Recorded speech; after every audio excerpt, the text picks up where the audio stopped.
Beef stew is my go-to comfort food. There's nothing cozier on a chilly night. My YouTube gardening videos are getting tons of views right now, and yet here in central Alberta, there is still tons of snow on the ground that still needs to melt. So it's still cold here in Alberta. This no stir or no peak stew is a classic in our home. My grandma made it, my mom makes it, and now I make it for my kids. It's that good.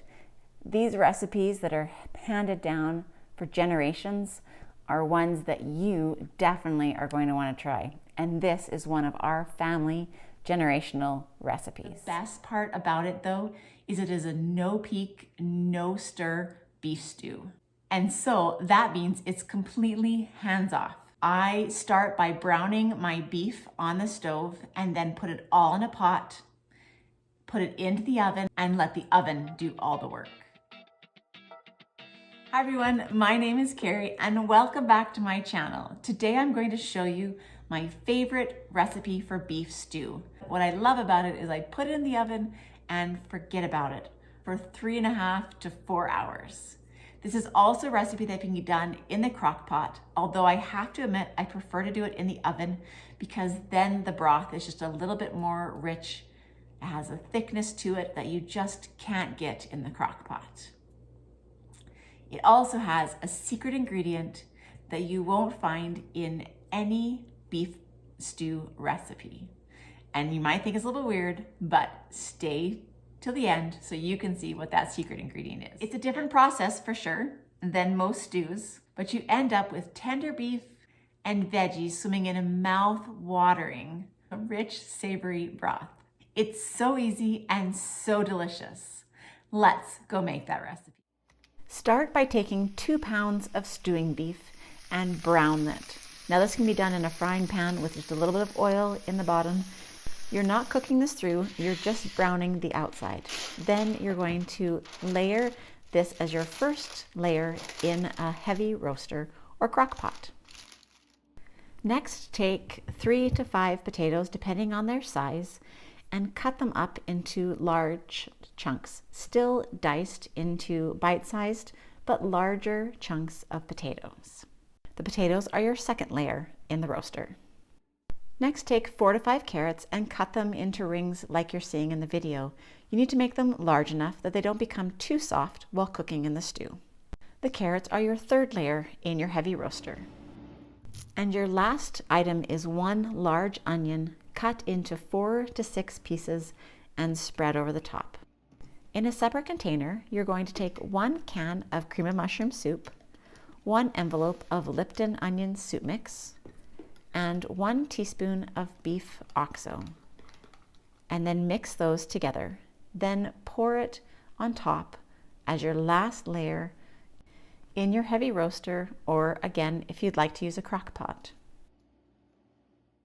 And now here's the time for this fun ingredient. And I know people are going to comment on this one.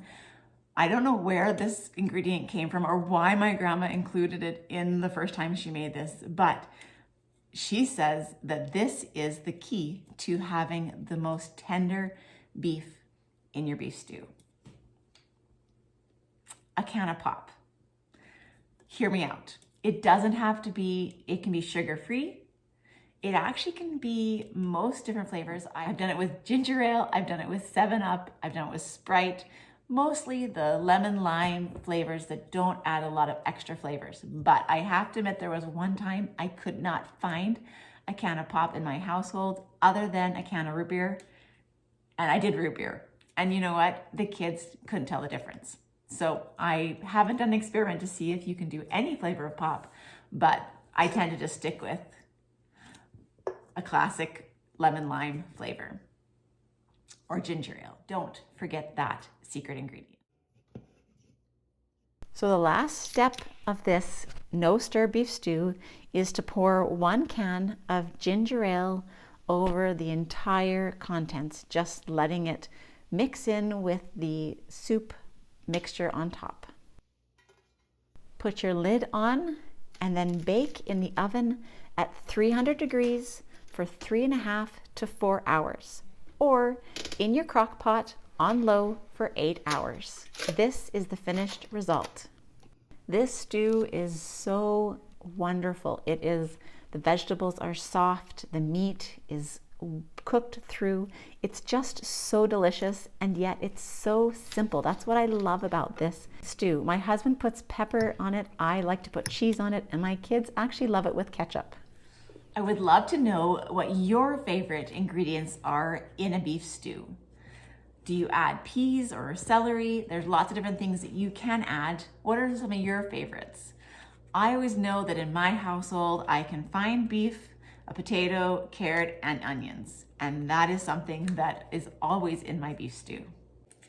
If you enjoyed this recipe about beef stew, you'd probably really like my other soup recipe that I love to do, which is my chicken noodle soup recipe. It's another classic recipe that my kids ask for all the time. And yes, with it still being as cold as it is, we are still making soups and stews. Can't wait to pull out the barbecue. I have to admit, between you and me, if I can choose one way I love to cook, it's barbecue. And it's probably because in Alberta, our barbecue season is a lot shorter than most. Looking forward to the spring temperatures coming soon so that I can put my vegetables in the garden and get ready for this growing season. If you like this video, give it a thumbs up. And as usual, don't forget to hit that subscribe button. Thanks for joining me today. I hope you have a great week and that your family enjoys this recipe just as much as mine does. See you next week.